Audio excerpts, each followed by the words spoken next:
Greetings and welcome, everybody. I have been wanting to get on for a fair number of days and just kind of have a chat with all of you and kind of send out a message from the Oracle of the stars because we are in such a precarious time. And as I've been sitting with, like all of the competing messages that are coming through, this is what felt most pertinent to say. Um, I had originally thought that I would be working on a master class and having a group gathering around that on the archetype of Lucifer, and I still plan to do that. However, at that time, that was before the election, and I'm not going to bring a lot of politics into this, but it's important that we sort of plot ourselves on the map. So, I just want to say a few things up front to kind of lay the scene for you. If that makes sense. So before the election, I had been thinking that I'd work on this other masterclass because this energetic is important. We see it in the collective very prominently, and so we will still do that. But after the election, hold on, prior to the election, I had really thought that Trump was going to win, and I was trying to prepare myself for that kind of eventuality. Just because when he won in 2016, it was such a huge shock, and I didn't want to get myself caught up in the like energetic of that shock. And just as full disclosure, not that it's ever anybody's business who you vote for, but I did not vote at the federal level this time around. I did not personally feel that either candidate represented some of the things that are closest to my heart. Though many of you know I have family in Palestine. My son died of a drug overdose, and I really don't see, like to prevent drug overdoses. We obviously need to work on the border, but we needed a much different societal setup and social safety net. Um, you know, we need paid family leave, things like this, that set children up to begin life well. I had a very rough postpartum with my son who passed away. I was back at work 2 weeks later. It's probably what drove me into doing birth work after he was a few years old and really being passionate about mothers and babies. Um, and for me, it didn't feel like either candidate was really going to represent those issues. And there are issues that they represent that I vehemently disagree with. And this is really where I got into kind of a conundrum for myself, because our vote is kind of like an energetic stamp of consent, if that makes sense. So I felt like if I vote for either one of these, both sides don't really feel like they have a solution for the issues that are affecting Israelis and Palestinians. And so it felt like I would be consenting to a continuation of a policy that is, I don't think, bringing safety to either group of people. And there's a few other things that I simply don't agree with, like on a really deep, body somatic level. So I didn't vote at the federal level. And I think sometimes it's when we're in such turbulent and polarized times like we are now, it almost feels like, who you vote for is a badge of like who's safe, right? And I don't mean that in a good way. I think that is an actually a terrible way to discern friend or foe, because voting itself is so complex. What was really neat for me, and I know this is sort of an aside based on what I want to talk about today, but just kind of laying this out, what was really neat for me is in the last year or more, I have pulled back further and further from being invested in politics because of the reasons I just mentioned, because the things that are really vitally important for me aren't being addressed. And so it gave me an opportunity to sort of get outside of the bubble that I had been in politically and really talk to everybody, because I felt so much more neutral. I could hear people in a different way.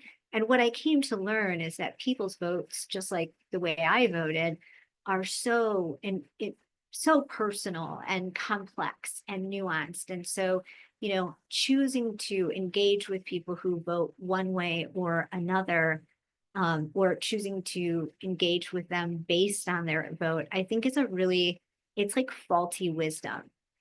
There's a way that, in the ideology of the left, and I don't know about the right, so just not qualified to speak on this, might exist on the right. Um, there's this way that like there's so much um, animosity and villainization and demonization projected onto like the other side, um, that you can justify cutting people off or not talking to people, because you are holding those projections in place and you have villainized them so deeply. And I don't think that comes from the deepest place of wisdom. And the deepest place of wisdom is actually the starting place for this video, okay, for what I want to share with you today. So, um, it's fun to do astrology. I'm not gonna lie, like I'm probably at 45 years old having the most fun of my life. I've fully been able to disengage from other types of work. And so I have a lot of time to spend with the Oracle. And even though I have my South Node in Pisces, which is quite an intuitive place, and the South Node really talks to us about inherent gifts that we incarnated with. And my sun is in Scorpio, and I've got a lot of other placements in Scorpio as well. So very watery chart. I don't view myself as like a psychic or an intuitive. I mean, I do acknowledge, though, that all of us have psychic and intuitive, instinctual, the capacity to read the oracle of the body or our soma, our feelings, can use them to navigate the world with. And so the more I have engaged with the oracle over the years, the more oracular I have naturally become. And essentially, in short, what I'm saying is I don't posit myself as a psychic in knowing anything, but I do have um, practice skill set in um, in engaging with the oracle and allowing my body and the experiences I have with the oracle to inform the way that I look at the world or that I view the world. And we are now um, moving into or on the cusp of just a massive, massive evolutionary change. And I don't want to get too technical, but there has been 6 new synodic cycles that have started recently. And then we have all of our outer planets changing signs in the course of a year. And this has not happened in recent history, that we have had this much shift all at once. We thought, 2020 was a year in which astrologers were really looking at the sign of Capricorn because there was going to be a triple conjunction between Pluto, Saturn, and Jupiter. And that was a major conjunction, and for sure something to look at. Very impactful. It happened in January of 2020. And of course, COVID hit. And that kind of set off this series of events, as you saw.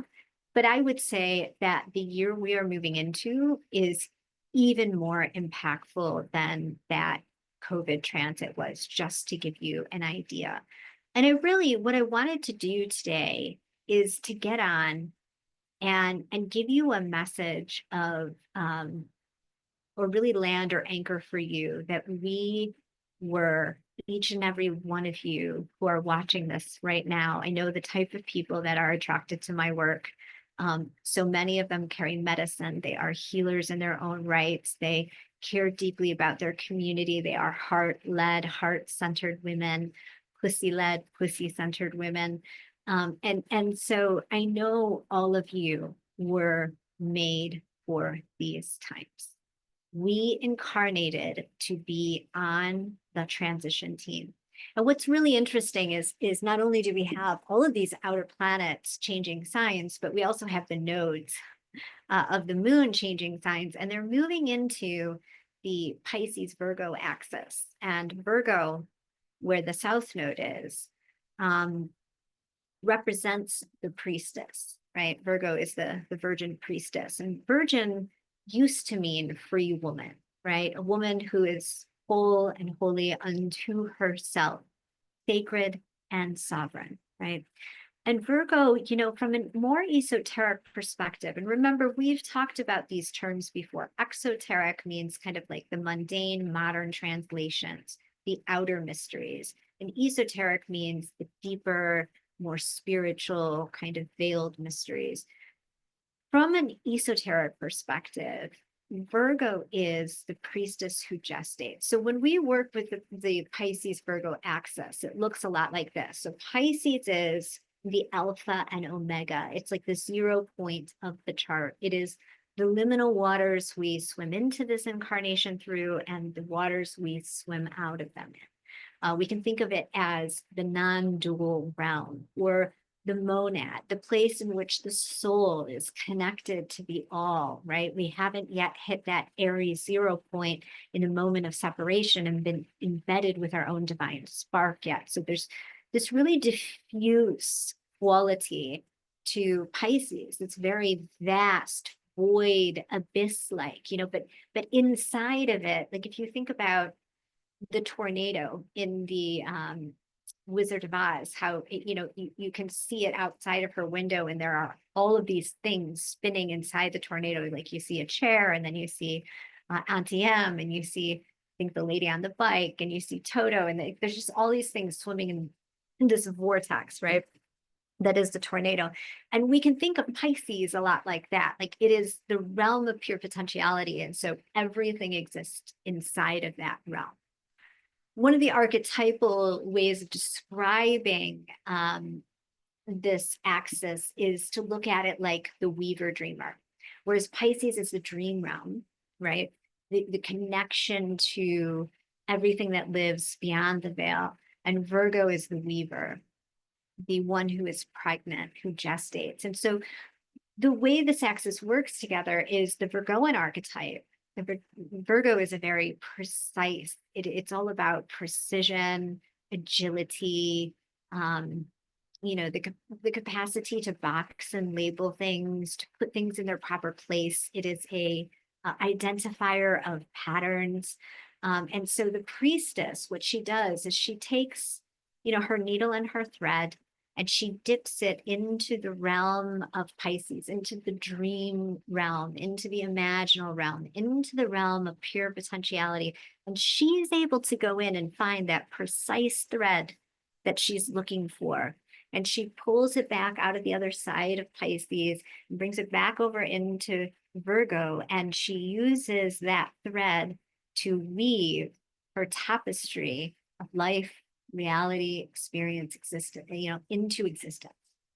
And so there is this idea of dreaming and pulling from the dream realm, pulling from our visions, pulling from our, artistic and creative imaginations, and actually seeding and anchoring that thing down here in the 3D realm. And oftentimes, so Virgo is related to this idea of gestation. I mean, Mother Mary, the virgin priestess who's pregnant, the pregnant virgin priestess, is a very good archetype for Virgo. So why am I saying this, right? Well, the idea is, the reason I'm saying this is because this is our job. This is it. This is the vocation right now, right? And what I want to get away from, because I think it could map on easily here, is this idea that Pisces being this realm of the liminal all, right? Or a voidish realm, or the kind of like the salty lake of Tiamat, the dragon, it becomes representative of chaos. And this weaving becomes a representative of order, right? Like, because the priestess is placing her thread in a specific place on the tapestry to create something that is manifest, that is representative of order. And the times that we are in now, right? with Pluto moving into Aquarius, the entire collective moving towards the age of Aquarius, right? When we change ages, that is a gradual process. It is not a moment in time. We do not just like, oh, one day we wake up and it was like the age of Pisces yesterday, and today we're in the age of Aquarius. No, it's gradual, evolving, moving, shifting. So we're shifting away from the age of Pisces and into the age of Aquarius. Pluto moving into Aquarius is just kind of one more little like notch on the belt of moving into the age of Aquarius.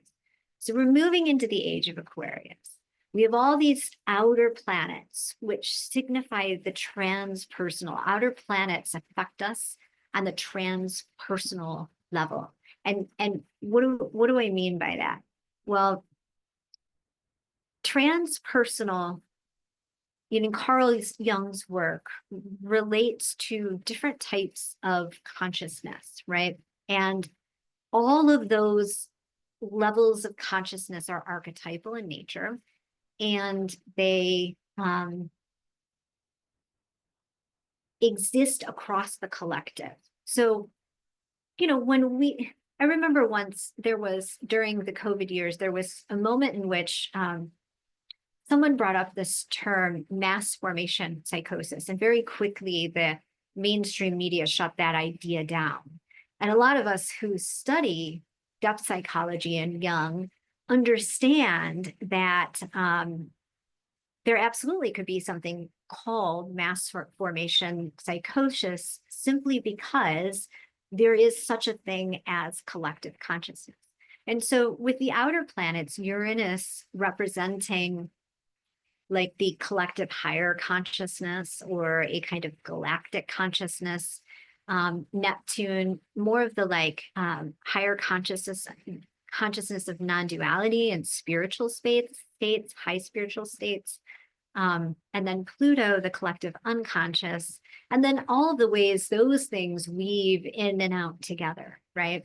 And so we're talking, when we say the transpersonal planets are all shifting signs, and this is going to be like a major evolutionary shift, we're talking about, they're kind of being consciousness that pervade or permeate the field, right? And then our own response to those responses. And oftentimes, again, because we're talking about transpersonal levels of reality, the way that we respond to those things is in the transpersonal parts of our own psyche, right? When you look at like Kabbalistic thought or Hermetic thought, and we understand that, the world is made up of these different fractals, right? And so as above mirrors as below mirrors as above, as without, and so without, like this idea. It's so now if we've got Uranus acting on the collective higher consciousness, that is also then going to pervade our own like higher consciousness, right? It taps us in. And so we are all kind of receptors for cosmic energy, if that makes sense. Let me just kind of catch my breath here. And so this time of great shift is upon us, right? And we have chosen, each and every one of us, we don't incarnate on a whim. We choose to come here. We chose to come here at this specific time, right? And that's an exciting thing to. We chose to be part of the transition team between the old world order, or, many of you have done work with Pluto and Capricorn, and the idea that Capricorn kind of rules these hierarchical structures, or Capricorn rules energy that coalesces around a central pole. So this sense of cohesion, right? He's the one that sort of holds society in place. Healthy societies need cohesion.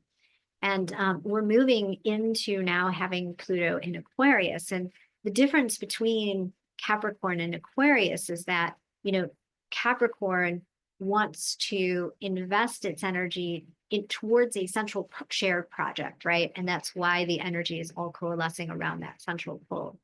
Aquarius wants to, Aquarius may have identified that like this isn't serving. I don't want to invest in this central project anymore. So I'm going to, remove my consent for that project and place my energy over here. So what it does is it takes its energy from being gifted to the central pole and moves it out towards and disperses it like along the edges. And what this does is it causes this sense of chaos, right? Aquarius, just to be clear, Aquarius signs don't necessarily govern anything, but they do give us a sense of like what the background is. It's planets that govern things. So we have the sign of Aquarius, who is a fixed air sign. And the planets that are involved with Aquarius are Saturn and Uranus. And in mundane astrology, we look at Aquarius as signifying or being the house of the people, right? Where opposite of Aquarius is Leo, and that is the sign of royalty or nobility, the lion, the king of the jungle. It's the one person, right? And Aquarius on the opposite side of that is, the commoners, the everyday people. And so we've got energy shifting from being invested in a centralized, cohesive project, being dispersed out towards the edges. And then the focus is shifting towards the people. And there's also an idea of power here, right? Pluto, in essence, is one of the two planets that deal with personal power, and it's a really deep kind of power. Plutonic power is the kind of power that's forged in the dark, the kind of power that you find when there's nothing left to lose. It's that kind. No, he signifies like mob psychology and the power of the masses, especially in Aquarius. And Pluto has to do with regeneration and transformation. And if it's in a favorable aspect, it shows where improvements and better organization can come about. So Pluto often shows where there are complications through shadow. And if it is afflicted, if it turns out that it is afflicted, meaning it's making an aspect to something like Mars or Saturn, if it's afflicted, it may indicate sociological upheavals, power struggles, terrorism, or corruption. Pluto rules nuclear power, plutonium, radium, zinc, nickel, infrared rays, and lasers. And the stressful aspects to Pluto may produce volcanoes, earthquakes, oil spills, fires, wars, mudslides, and avalanches. Pluto in astrology acts as a force for creative destruction. And so this term creative destruction was coined by the Viennese economist Joseph Schumpeter. Schumpeter described creative destruction as a process of mutation that incessantly revolutionizes the structure from within, incessantly destroying the old one and incessantly creating the new one. And what I did is I just pulled up something that I wrote on January 19th of 2024, just to kind of like read through what Pluto signifies. And I think it's important to understand that, because now we have Pluto moving out of Capricorn today for the final time. And what Pluto did, if we think back to what I just wrote, was kind of really reveal to us all of the places that governments, hierarchies, institutions, mammoth systems, any place where you get that idea of energy coalescing around a central pole. I often like to use the analogy of a beehive here, because it gives us that sense that like everything that's going on with the bees is in service to a central project in the queen bee. That's like the Capricornian energy. And so any of those things in our life that affects us on any level, like that banking systems, all of that stuff. As Pluto from 2008 until today, 2024, moved through the sign of Capricorn, it revealed the shadows of those things. It brought up and out, and like for inspection and transformation, the ability to see what the problems were. And then we also heard about like, there being a mob mentality. And as Pluto moved further and further through the sign, we could see that, the anger and the fury around the different ways that the government was not responding to the people and the people's needs created different types of mob mentalities. And those existed across the political spectrum. If you're on the right, you might think something like the social justice movement is a type of mob mentality, but I can assure you that people on the left think that things like QAnon and they deem a lot of things right-wing extremist stuff is also a type of mob mentality, right? So we had Pluto move all the way through Capricorn. I really do feel like he did a phenomenal job of just showing us where the corruption stems from. But now herein lies the issue, right? He moved through the terrain of cohesive structures, and those cohesive structures held society together. And now we're in this more, what will happen is there'll be this desire for power to shift from like the top of the pyramid, the top of the hierarchy, the queen bee, into the people. And the problem is the people may not be ready to handle that type of power, right? I remember once someone I was listening to, and sometimes I don't remember who I hear things from. So of course, if you've said this and you're listening to this, please tell me so I can give you credit. And actually, I mean, I'm sure lots of people say this because it's about the United States Constitution and how it was set up. And knowing that, during the American Revolution, Pluto was in Aquarius, which is interesting, right? During the French Revolution, all of these times where we had these great rebellions against the power structures, not all of the times, but many of the times, Pluto was in Aquarius. There was a great sweep throughout Europe to demolish monarchies and install constitutional republics that last time Pluto was in Aquarius. And so one of the things that I heard somebody talking about was that part of the beauty of the Constitution and the way that the United States was set up. I apologize if you're not from the United States. This is very America-centric, I suppose. Part of the beauty of the way it was set up is it is not what we would call a straight democracy or a direct democracy, meaning, every time the House puts a bill up, it is not the American people who directly vote on the bill. We are a representative democracy, meaning we vote to have representatives sent to Washington. Many countries are like this, Washington, D.C., and it is them who represent the people and they vote on the bill. A direct democracy, like a true democracy, would mean, if they wanted to change a traffic light or, put up a new city, we would all get to vote on. And that part of the reason that our country was set up the way it was to prevent things like majority rule in case, a large part of the population became too extreme.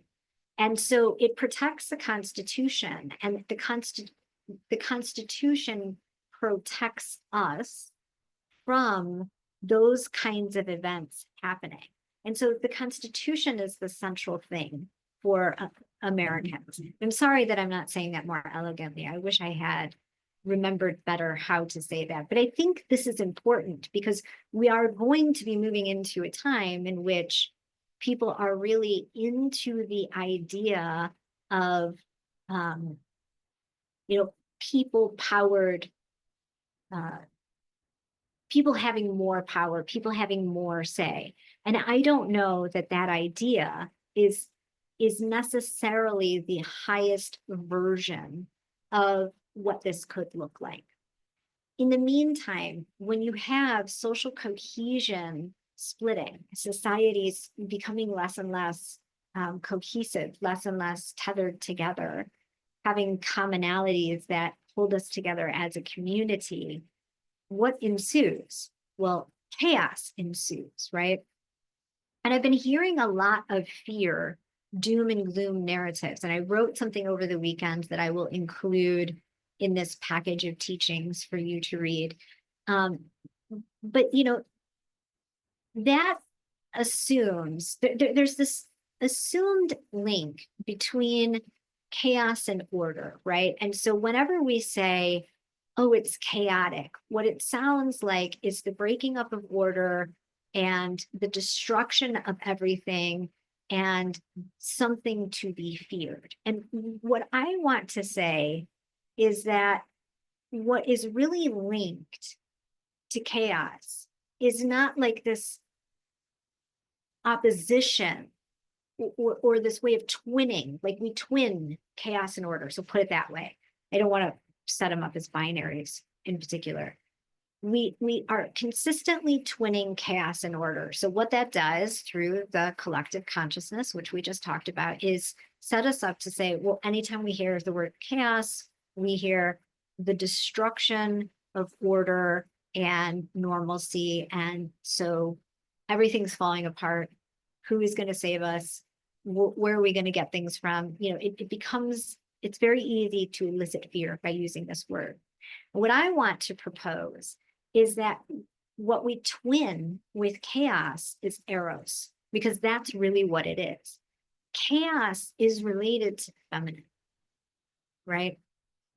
And whenever we are in between two dualities, which is what chaos does, is it kind of like it drops us out of the order that we're in.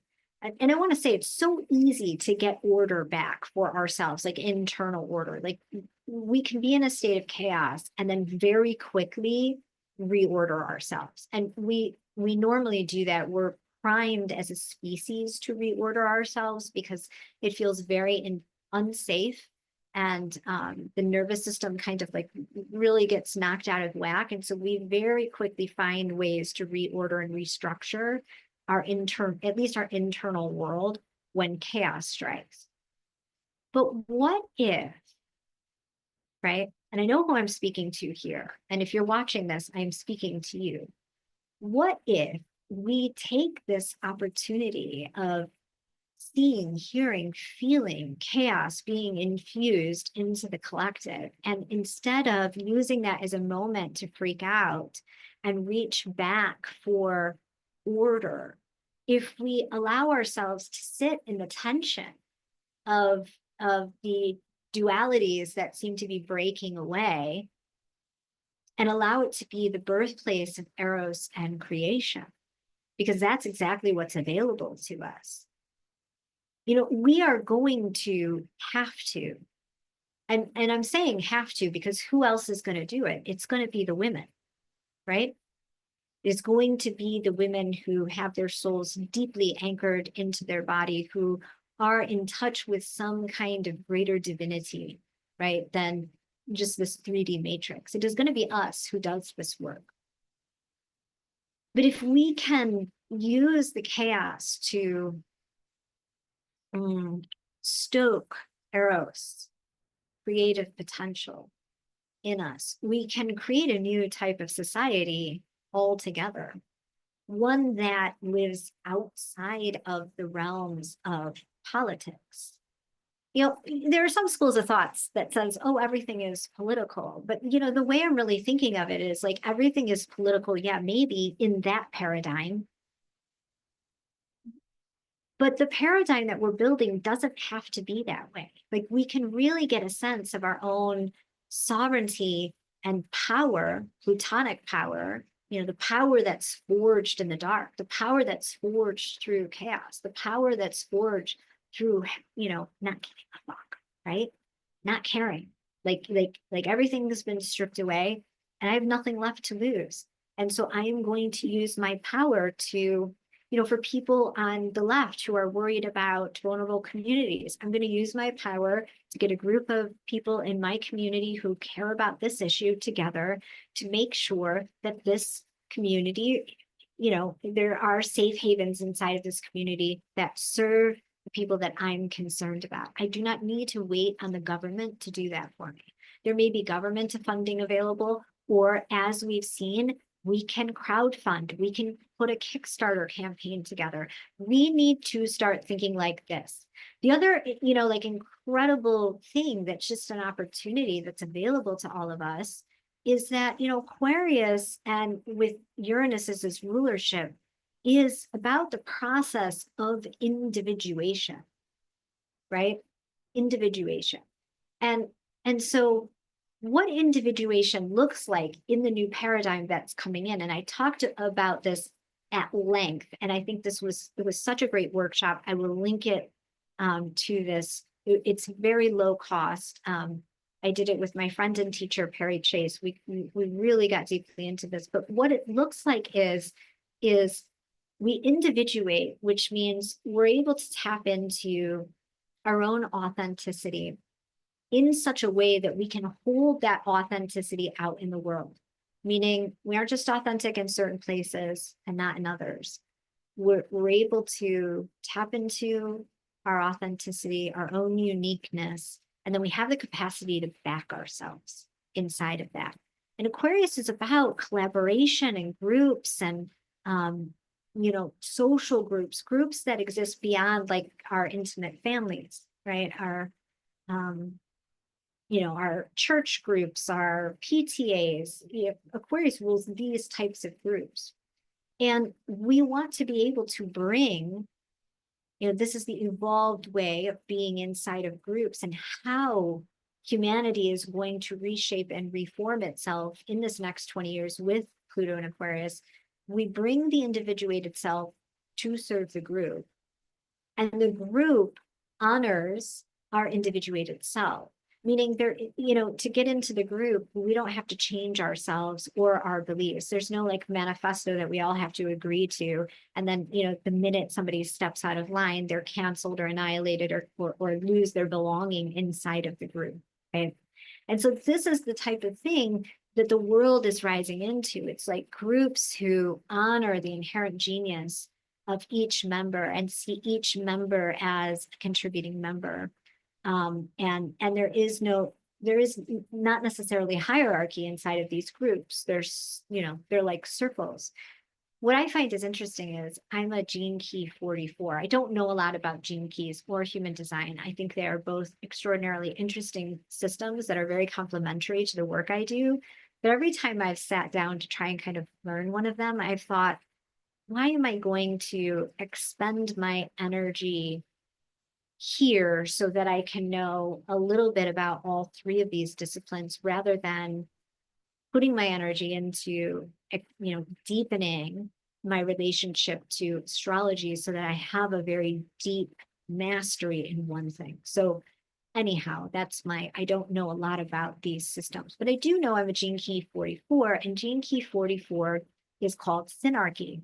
And synarchy speaks about these groups in particular, and I'm very excited about working more with this concept of synarchy as Pluto moves into the Aquarian age and having synarchical spaces set up for us to gather in. And we've got something coming like that with our Mighty Networks Temple and some of the offerings that we want to give. But synarchy is essentially a group in which there is no leader per se, like decisions are made together, you come to consensus. There's a lot of collaboration that happens. We value each other's voices. People inside of the group are sovereign. And then, but at the same time, we hold each other, right? It's not about just individuating and becoming hyper individualistic and, being authentic and backing ourselves, but never needing to be held. There's this beautiful interplay between the individual, the individuated self, and the group and organism, and how they work to serve each other. right? There's this equal serving of each other. The individual serves the group, and then the group serves the individual, and not in a communist way, right? In a way that is very integral, that really the central pillar or pull that we find in Aquarius is the truth. And that's what Pluto is going to help us dig out. Now, what I thought I might do is talk about all of the other planets that we have, the planets that are moving. And let me give you the dates. So, and I don't want this to go too long, and I've already said quite a bit. So here are our dates. Pluto moves into Aquarius today, November 19th. Saturn moves into Aries May 25th. Jupiter, which moves a sign a year, so it's not as remarkable that Jupiter is changing signs. It's just that it's all of them. All of the outer planets and the social planets are changing signs. Saturn into Aries May 25th, Jupiter into Cancer June 9th, Uranus into Gemini July 7th, Chiron moves into Taurus June 2026. And I didn't write Neptune down, but Neptune moves into, let me do Neptune. I thought I had done that, and I apologize. Instead of making a guess, let's check when does Neptune go into Aries.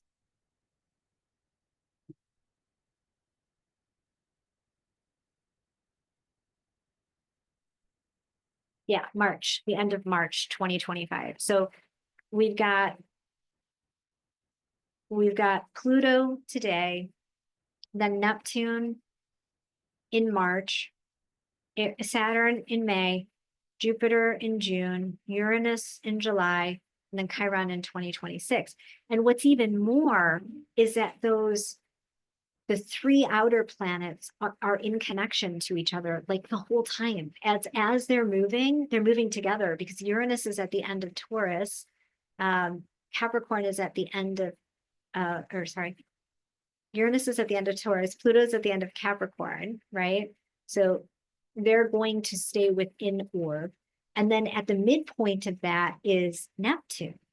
And so there's this trine between Uranus and Pluto and sextiles on either side to Neptune. So all of the outer planets, not only are they changing signs, but they're doing so through this conversation with each other. And so what's the conversation that they're having? Well, Uranus is all about liberation and freedom, right? He is considered by modern astrologers to be far more akin to the energy of the god Prometheus than the sky god Uranus. And Prometheus is the one who defied Zeus and gave fire to the humans who had previously been slaves of Zeus's. So Prometheus gives the fire to the humans, and in doing so, the humans are able to liberate themselves. Now, let me say that again. Prometheus gives fire to the humans, and the humans then liberate themselves. Prometheus doesn't liberate them. The humans use the fire to liberate themselves. And so, there's this huge moment of liberation energy happening. Like it's Uranus's energy. It's so emancipatory. Like that's the best word I have for it. It evokes this the chains being cut free. And he also reconciles irreconcilable differences. And so I'm wondering if we aren't going to start to see some of the places that the country has become so polarized. I mean, we are so polarized that we do not inhabit a similar reality right now. I'd like to see if, because of how much shift there is, it doesn't not force us to begin to share reality and work together, right? To take the chaos and transform it into eros. Another word for eros is love. And Uranus when, first of all, he's right now in Taurus. So this is Venus's sign, right? So he's being intoned by Venusian energy. But Uranus and Aquarius both have to do with humanity. You could say that there's like a humanitarian bent behind that. And so what is the liberation for? Well, it's in service to humanity. If I talk to Aquarius people and they're like, this is wrong, and I don't like it, and I say, well, why do you care? They don't tell me like, oh, it's inconvenient, or I just don't like it because it's not right, or it's not ethical, or it's not moral. They say, oh, I don't like it because it doesn't serve humanity. It's wrong. It's against humanity. And so there's this underlying impulse around humanity, right? And freedom of humanity. That's the fundamental why behind the Uranian energy. And Uranus wants the people to be individuated, right? That's part of what emancipation and freedom is. It's the right to move away from consensus narratives, from the conditioning of our childhood, from the way things should be. It's that ability to break out of our good woman shells, to end virtue signaling, like, hey, I'm a good person, kind of like we talked about up front, and actually flower into who we incarnated to be, the unique individual that we incarnated to be, because we each have our own gifts. And as people on the transition team, we need those gifts. We need that thing that you're so lovingly gestating, that thread that you found in Pisces and you wove down here on the 3D plane. We need you to be able to give that to humanity, right? To birth it for humanity. But when we are wrapped up in all of our, too small, not enoughness, too afraid, or everything I do is wrong, all of our stories about why we can't embody our gifts, the world misses out, right?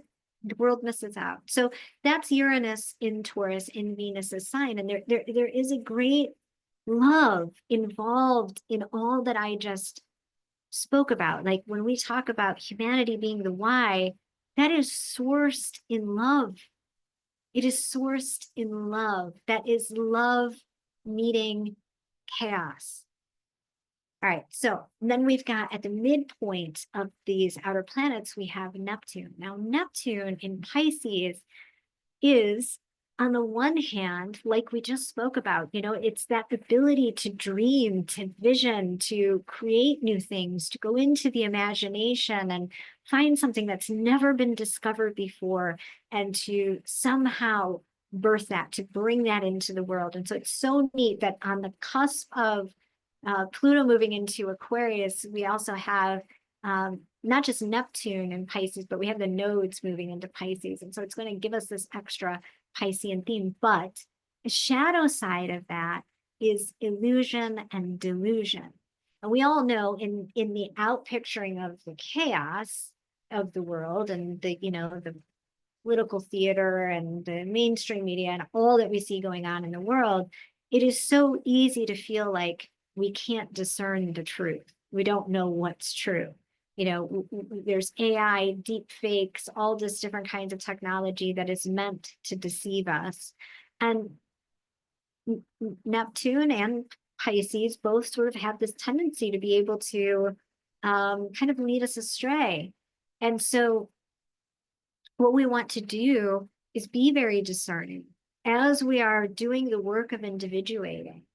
Right? One of the key muscles that we want to be flexing is discernment.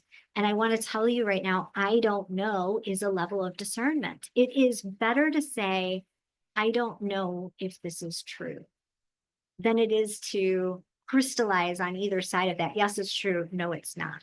Right? So I don't know is a real location. It's okay to stay there. It is important for us to be washing our discernment and our gnosis, or no, hold on, let me say that again. It is important for us to be washing all of the information that we're getting with discernment. The thing we're washing it in is discernment, right? Because, you know, there's a connection between Neptune and Uranus. And Neptune, again, is at the last degrees of Pisces right now and will be moving into Aries along with Saturn. We do have Saturn that's going to creep up on Neptune, which I think will give us an assist around the discernment and, you know, kind of bringing us back down into reality, not letting us float up too far. But anyhow, that's that piece of it, of the shift. And then again, we've got Pluto, who will be at the beginning of Aquarius, right? And so he is going to be revealing a lot of the shadows of the age of Aquarius, abuses of power, wrong uses of power. We'll be able to see all of that. We'll be able to see that, like I said, you know, across all of the spheres of the collective. So, you know, abuses of power on a global scale, down to abuses of power and rotten power dynamics in our own homes. But one of the things I think I really want to just kind of put on your radars right now is this idea of unhooking ourselves from each and every ideology. This is the time to do it. I often say, so there's 3 air signs. Each element gets a triplicity in the zodiac. And so for air, it is Gemini, Libra, and Aquarius. Gemini is, I think of as ideas. It's ruled by Mercury. Libra is ideals. It's ruled by Venus. And Uranus and Saturn obviously rule Aquarius. And here is where I think the ideas that become ideals turn into ideologies. And with Pluto moving into Aquarius, I'm going to tell you right now, I think a lot of our ideologies, if not all, I hate to say all because it's such a definitive statement, but a lot of our ideologies are going to turn rank and cannibalize themselves, right? So that's just the very nature of evolution and what happens when Pluto moves through a sign.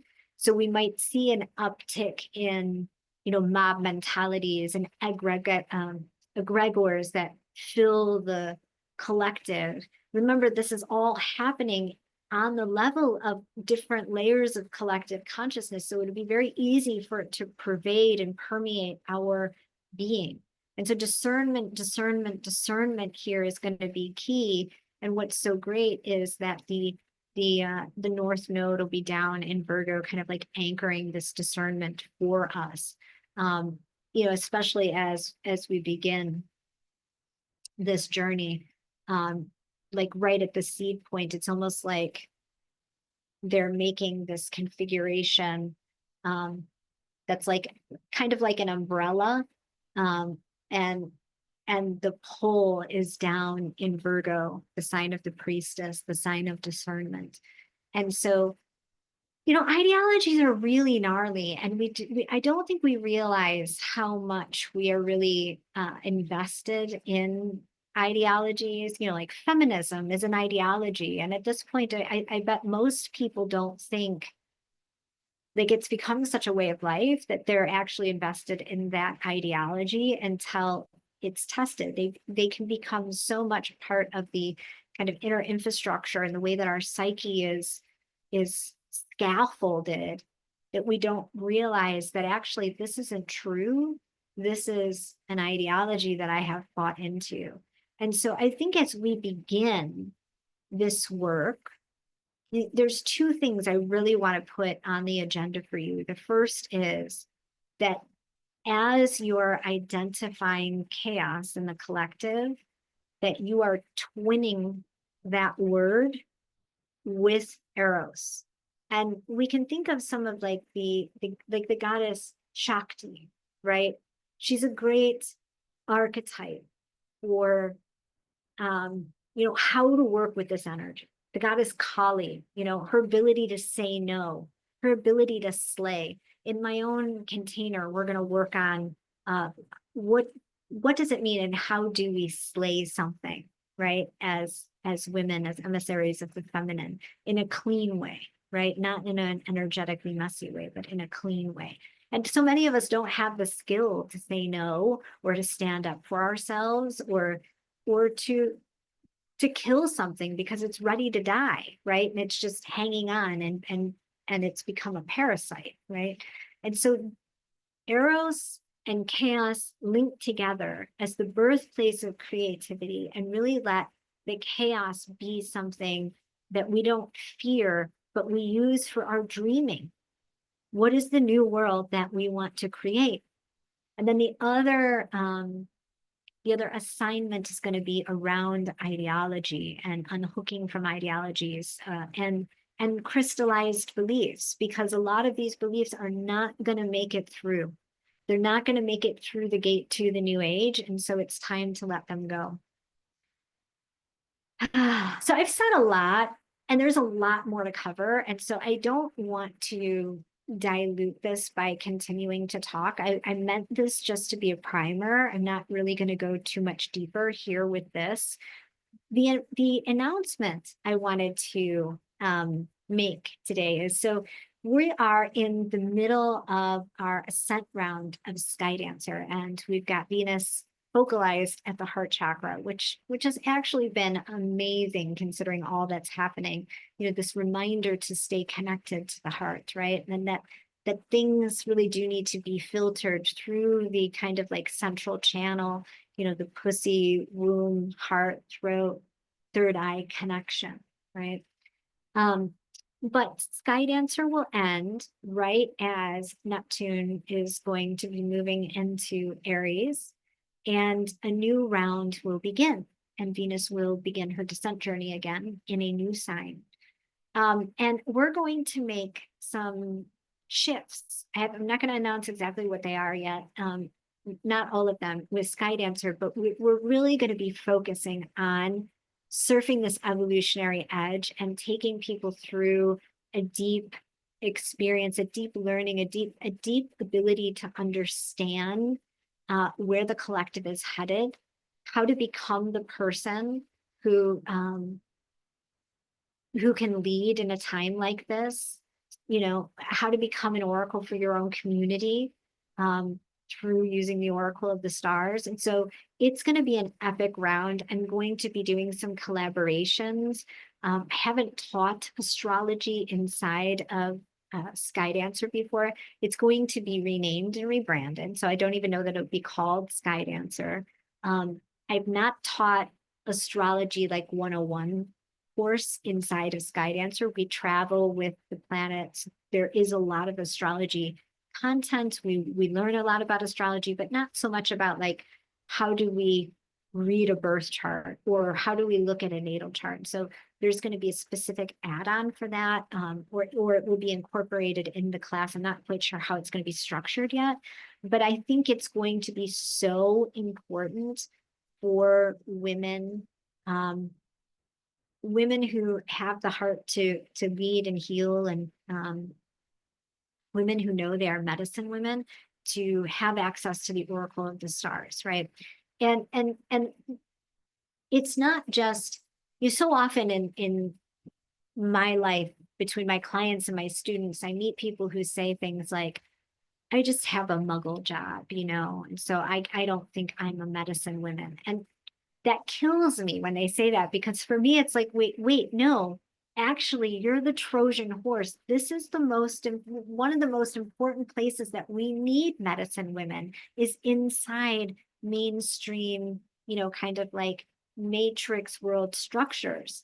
This is where you can make like such a magnitude of difference. It's insane. And I think the spiritual community has done a real disservice with kind of propping up this idea that you have to divest from the corporate or from capitalism or any of those things in order to truly be spiritual. But no, I mean, when you work inside matrix structures, you are the prophet who goes in. You are the one who goes in the Trojan horse and comes out, you know, once you're inside, and says, you know, look, there's a different way of being. There's something different available to you. You are Yeah, you're one of like Jesus's disciples who goes out into the world. I don't know, I'm not thinking of great analogies off the cuff, but so that is my exciting announcement. I am so into, what